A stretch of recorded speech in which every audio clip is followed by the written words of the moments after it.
you have an expectation of yourself, how you're going to sound when you pick up the guitar.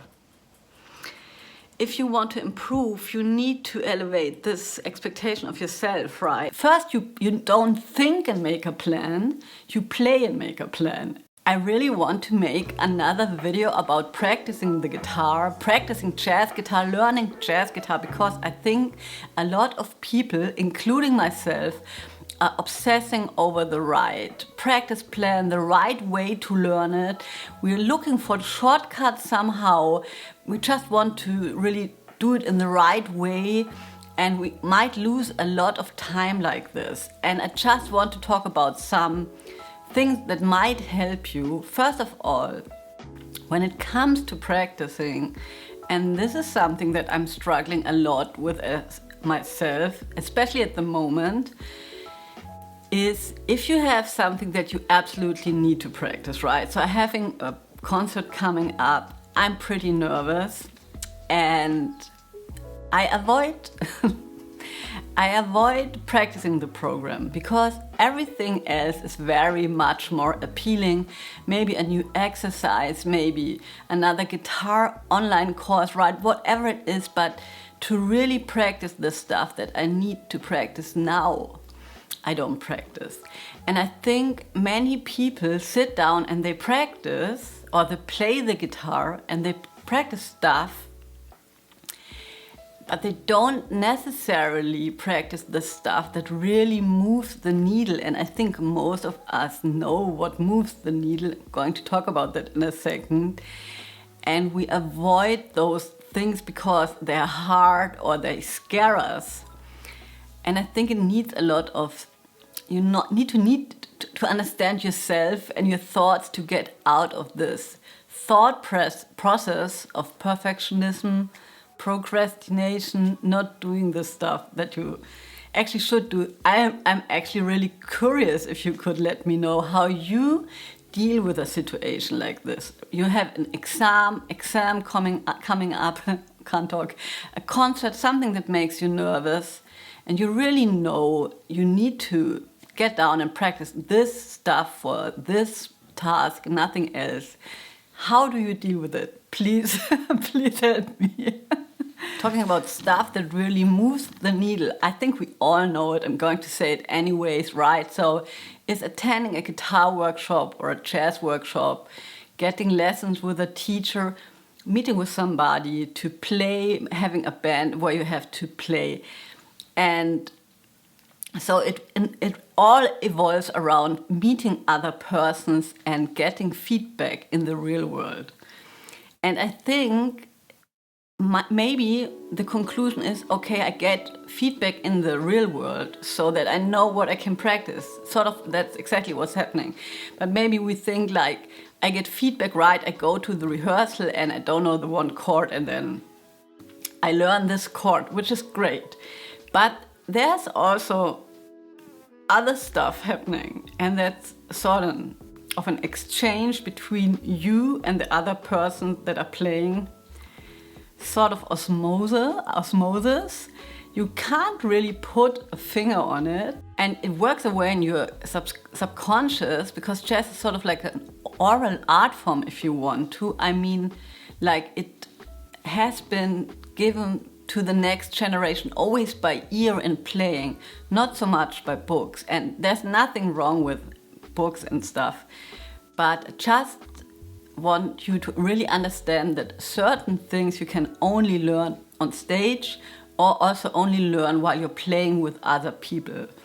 And those things that you learn, they're like keeping the form, listening to somebody else, reacting to somebody else, the communicative side of playing jazz guitar that is so often neglected, and that's the most fun part.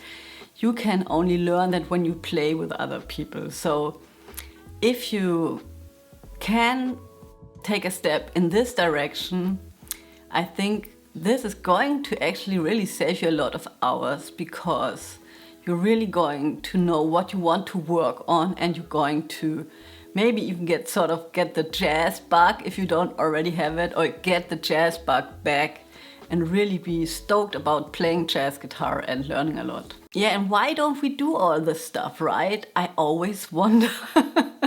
Why is it so hard? I fall off the horse as well, right? I always get back. I mean, it might look different because I'm here on your screen, but I fall off the horse on a regular basis as well, and then I have to get back on it, and I'm a master procrastinator as well.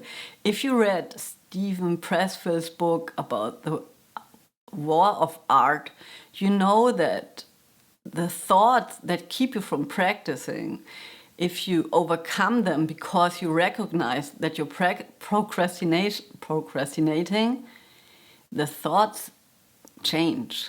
It's a very tricky thing that is going on. So if you, for example, I have made some points, what's procrastination? So obsessing about the right way how you could learn jazz guitar. You want to start right. If it's not the right way, you don't do it. You need to have the perfect practice plan, because if you don't have the perfect practice plan and the perfect practice routine, and if you don't know that you're going to stick for it for a couple of days, you don't need to do it, right? And those are all things that lead to procrastination. You're keeping yourself probably busy, like making plans and watching videos. But if you're really honest with yourself and really check how much time do you really have the guitar in your hand and really play, that's the time that really counts. So it can be really tricky to get out of those thoughts, especially if they change and they disguise themselves, but basically they keep us from doing the stuff that's really important. So 2 things that you can do is like write those thoughts down. You can journal, but you don't need to journal. You can also just like write your thoughts down, because when you read them on the paper, if you get them out of your head, they lose a little bit of their force. And the other thing that I am doing, and that really helps me a lot, is I'm meditating with the Headspace app, and you just can sit down for 10 minutes every day and learn to sort of see your thoughts in your head, or to distance yourself from what you're thinking. So there's a thought I'm thinking. I don't need to do this exercise because I will never learn it. That's a thought. It's not a fact. When you sit down and actually play, probably the thought is going to go away. But the thing is, if it holds you back and you don't even get started, that's such a pity. So maybe just try to get over it. And my way of getting over it, which is really not the best way, is that I'm sort of getting angry at myself because I've been practicing for so many years and playing that I'm thinking, why still is it a part of the suffering? But I think it's just human, right? And if I beat myself up, I know this is not making stuff better. And then I can beat myself up for beating myself up. So this was more like the psychological side of things. I want to give you also some more like tangible things that you don't need to think about so much. So one thing that I want to talk about is the room and in which one you're practicing, right? So one thing that I would really, really urge you to do is to put your smartphone away and don't practice at the computer. I see a lot of students when I'm giving Skype lessons. Of course, they're in front of the computer, right? Otherwise we wouldn't see each other, right? But they still have, like, I see they're practicing like in their office in front of the computer. I would advise you to find another room. Get a metronome, get a tuner, for heaven's sake, get an amp, get an amplifier, and set up a space that is sacred to you and that you can be the minimal space. It can be in your kitchen. Maybe you put a cycle of fifths on your wall, right? But it's the place where you're practicing, and ideally, I don't do that, ideally the room is, or the corner that you're practicing is only for your practice routine. And leave the smartphone in the next room. So I put my smartphone on flight mode and put it in the next room. I want to have all my stuff in an analog fashion, right? The metronome and everything, just not on the handy, because on the smartphone it's so easy. You have the metronome on the smartphone, you have the tuner on the smartphone, you have the music on the smartphone. You need one of those three things, then you have the smartphone in your hand. Oh, there's a notification. And so you already disrupted, and those disruptions really destroy your focus. And the better you can focus, the better your practice session is going to be. And there's studies that show if you let yourself be interrupted throughout the entire day, all the time, notification coming in, it does do something to you. I have people that claim they don't hear it, where I'm like freaking out. How can you not hear it? You're supposed to hear it. You're a musician, you're a guitar player, you need to hear it. You're not there to train to not hear something, you're here to train to hear something. So get rid of the smartphone if you can. And another thing I really like to practice in the morning, everybody's out of the house, I get my coffee, I'm still fresh. I like to organize my stuff the evening before. I have that corner, I have my, to be quite honest, I don't have a practice plan. But I have a practice plan for you. If you're interested, you can download it for free in the description box. I don't have a practice plan. Most of the time I only have a tune or two on my music stand, and I practice a tune, or maybe I just play something that comes to mind. But yes, so anyways, I try, because I'm kind of chaotic, to at least have, first of all, in my case, the pick ready, because if you want to save time, it's great if you don't have to find every pick in a trouser in the washing machine or wherever I put it. So I try to have everything set up the evening before. And the other thing that I just recently started, which freaks me out a little bit, but I'm practicing with facing a wall. I have been practicing watching out of the window, but I realized that I start dreaming. I'm looking at the trees. I really like the trees. But now I try to rather look at a bare wall, because then the imagination in my head is going to get started much more. I'm not so distracted if a bird flies by. And I'm going to talk about imagination in a second as well. Point number 4 is basics, practicing the basics. Yes, I have a feeling that many people think that if they practice something that's more complicated, and I have been exactly like this as well, that they will improve faster, right? Maybe that's true, but I think it's only true if you make sure that you have your foundation, right? So foundation, that's major 7, dominant 7, minor 7, half diminished chords and arpeggios, the major scale in 5 positions, a minor pentatonic in 5 positions, shell voicings. I would say that's a foundation. But if you don't have that, and if you don't give yourself the time to set up that foundation, everything you will put on top of it might not connect very well.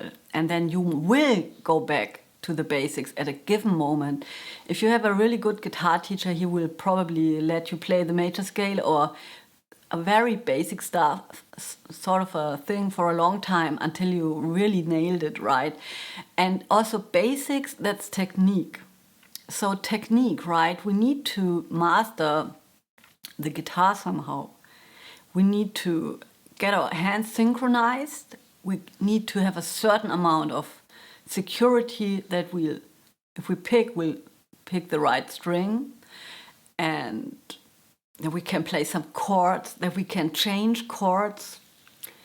Those is basic stuff, and you need to really, if you're a beginner, maybe start with like 80% of your practice plan technique, because if you have to think so much about playing the guitar, your brain is not free to listen to anybody else, and that's super normal. If you're starting and you're taking a lesson or you're playing with somebody else, and all of a sudden other stuff is happening in the room, and you realize you didn't even listen.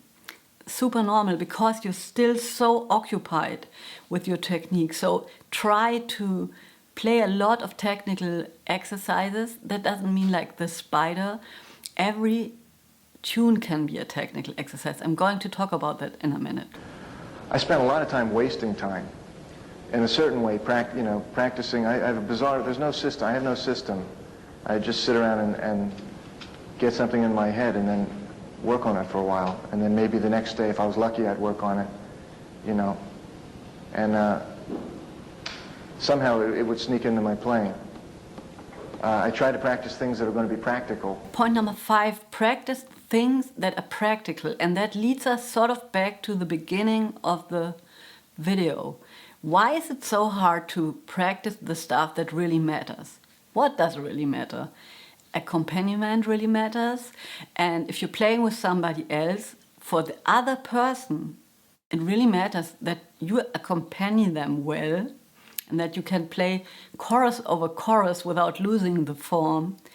And it doesn't matter so much to the other person how you solo, but it always matters so much to us. It also matters so much to me because, of course, playing a solo is fun and it's self-expression.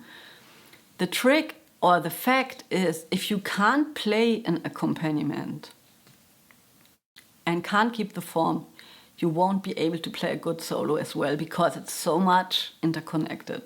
Right, but as long as we sit in our living room, we don't have anybody to accompany, we're probably not practicing that, which leads back to the first point, like procrastination and not practicing the stuff that really will help us move forward. So try to make a practice plan with this video in mind. There's a practice plan that you can download. I already said that, right? And it's for free on my website. And you can there are 3 boxes. You pick 3 tunes, tune in each box. If you want to, if you're more advanced, I would say take one bebop theme. That's a very good technical exercise already, like anthropology, whatever it is, Donna Lee confirmation. That can be one tune if you're more advanced, and then just try to learn those 3 tunes in a period of 3 months. Why in a period of 3 months? I have been thinking about that because it's very easy with jazz guitar and jazz standards and improvisation, and that's different from all other styles, to fall in the trap of perfectionism. And that's the perfectionism is to play a very cool solo over a tune. But the solo differs, hopefully, each day, right? So when will we ever be ready with the improvisation? Probably never. So we need to let go at a certain point, maybe after 3 months, and practice the next 3 songs. Otherwise, we get stuck with all the things you are for the rest of our life. We can always come back. We can have a cycle of songs that we repeat, but I urge you to not stay too long with one song, so hence the practice plan, and then move on to the next plan after a while. Also wanted to let you know that I'm doing an online course that is limited to only 3 persons per class. It's 12 weeks long, 60 minutes each day. It's already mostly booked, but if you're interested, just send me a message and maybe I can still give you a place. So in this practice plan, you have like a warm-up for 10 minutes. You could ideally play the melody of a song for the warm-up. Just play it really slowly and focus on the notes and the sound that you're making. And then the next boxes that are each 20 minutes long, you can, for example, record yourself a loop of the tune that you're practicing this day. I would say 1 tune per day. You have 3 tunes, you can pick 1 each day, right? Maybe you even have a list where you cross off which tune you did practice, so you don't practice only one tune all the time, so you can switch, right? And record the chords, play the melody and improvise over it. That's your first goal. That's your first goal. It has to work. Doesn't have to be fancy. No fancy chords. Play the melody as it is written on the page, even that nobody does that, but start like this and play a simple solo, just that it works. That's your first step. And then maybe record yourself or make a mental note what doesn't work. Is there a chord check out that chord, maybe in the next 20 minute section. Is there like a chord you can't improvise over it? Or maybe two chords that are connected. So basically you're having 20 minutes to check out the tune, right? And see where the trouble lies.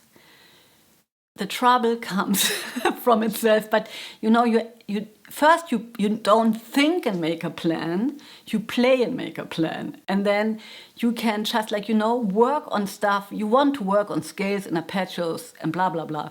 But you can work on all that stuff in relationship to a chord, in relation to a chord. We all have an expectation, maybe we don't think about it, but we all have an expectation how we are going to sound when we pick it up, right, the guitar, because we're pretty much used to how we sound. I think some years ago I had a Kurt Rosenwinkel, always coming back to Kurt. Okay, masterclass, I think it was in the pandemic, and he talked about imagining the sound that you want to have while you're playing, so that you sort of hear in your head how you want to play when you practice, right? For example, if you play a legato warm-up exercise, that you would hear how you would sound, right? Like imagining how you would like to sound. And I found this much too hard, because I was like, how can I know how I sound? Like, I was imagining like I want to sound like Gillard Hexelman, because of course I don't want to sound exactly like him, but like I would have to have a complete image of myself in the future, how I would like to sound then. I can't do that. But just recently I discovered that I can, after all those years, really disconnect from my playing in a mechanical way, like right hand, left hand, and much more focus on the sound. And you can do that when you play something, like play a little lick, repeat it, play it slow, and then first of all really try to listen to the sound that comes out of your amp when you're practicing with an amp. Listen to the amp, and then play and repeat it, and then try to hear the next note, before you play it, and try to hear it in the most beautiful way that you can imagine it, right? Because we all have different ways of imagining sounds. And so just try to imagine the next note, hear it, and then play it. It's a very interesting exercise, because I think it works much more into this inner hearing. It goes in this direction then of, if you make people always want to know the angle of the pick and blah, blah, blah. But in the end, your hearing, your ears steer your motions. Maybe not when you're an absolute beginner, right? But let's say you already have been playing for a while, and what you want to hear, your body will try to give you that sound. But if you don't have like a clear or some sort of imagination how your sound is going to be, then your body can't give you this sound, because it has nothing that it can strive for. And that's why it's so fucking important that you have good role models and that you have good sounds in your head that you want to have. And how do you get them in there, right? You have to listen to music, and it doesn't have to be a guitar player, just like a great musician. And I just want to say, because I have been kind of obsessing over the internet again and social media stuff, because it sort of drives me crazy, I have to say. But I have been thinking, also because I made some breaks recently with no smartphone, the stuff that we hear and the people that we see, they really affect us or influence us much more than we think, I think. And if you're listening to, not saying any names, okay? But if you're listening to guitar players on the internet that are not, let's say, established jazz guitar players, and I mean like really playing the jazz clubs in the world, touring the world, having a name in the jazz scene who are not really top of the crop, maybe you should think about that, because if you're listening too much to people who don't actually play so great, that will influence you, right? So I'm losing all my subscribers now. delete the story. But you know what I mean? It's really like, and also the other thing is, you have an expectation of yourself, how you're going to sound when you pick up the guitar. If you want to improve, you need to elevate this expectation of yourself, right? And you can do this, or I think you can do that if you play something slow and really listen to yourself. I think if you're in like an automatic noodling mode, like you're always playing the same stuff, you're not going to get there. But if you give yourself the time each day, like 10 minutes, it doesn't have to be the entire day and the whole practice routine, but just like give yourself a snippet of true awareness, I hate this word, of true, you know, that you really know what you're doing and you're not thinking about anything else and you're not on your smartphone.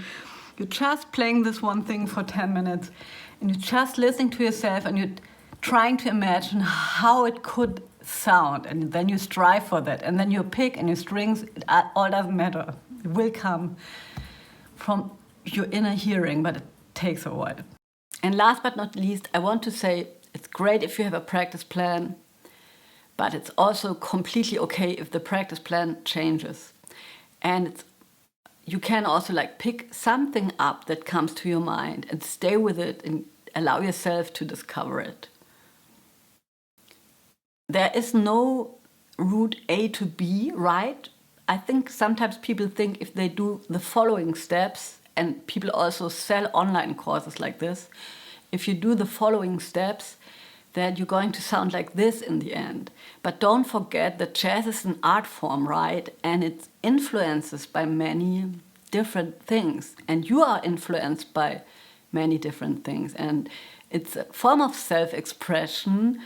And it's really a lot about feeling yourself and going with the flow and with the joy of the moment, and just not being too stubborn about a practice plan and just sort of feel your gut. It's sometimes, or most of the time, more intelligent than we are. And if you force yourself and you're feeling really bad while you're playing, maybe take a super small break, open the window, come back, be kind to yourself and start over. See you around. Bye.